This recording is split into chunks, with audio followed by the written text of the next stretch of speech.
Beneath the cherry blossoms, young Hiro sat before Master Zenji, fidgeting impatiently. "Master, teach me wisdom, quickly," Hiro pleaded. Zenji raised a single hand. "Listen, what is the sound of one hand clapping?" Hiro frowned. "That's a trick. One hand can't clap." Zenji only smiled. "Walk the mountain, Hiro. Return when you understand."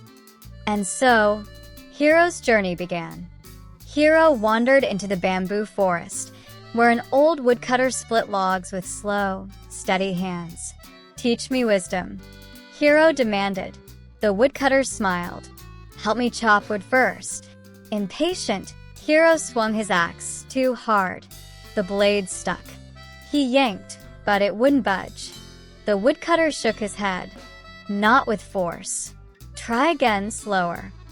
Hiro adjusted his grip, swung smoothly, crack. The log split with ease. The woodcutter nodded. "Patience brings strength." Hiro bowed, thoughtful, but still uncertain.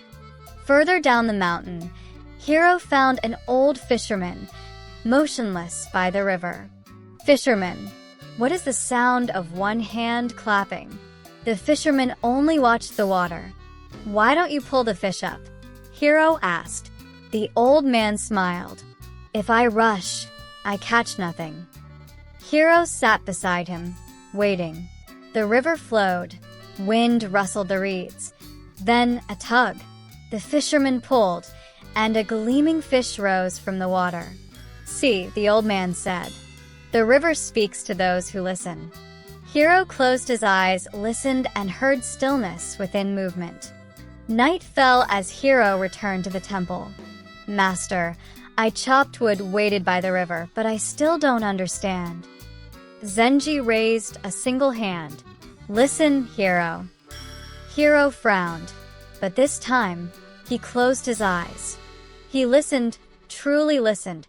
The night wind stirred the trees. The river whispered. His breath, soft and steady, rose and fell. And then, in the silence between sounds, Hiro heard it. His eyes opened, full of wonder. He bowed deeply. "Thank you, Master. I hear it now." Zenji smiled. Somewhere in the forest, a single leaf drifted to the earth. Without a sound, Hiro was at peace.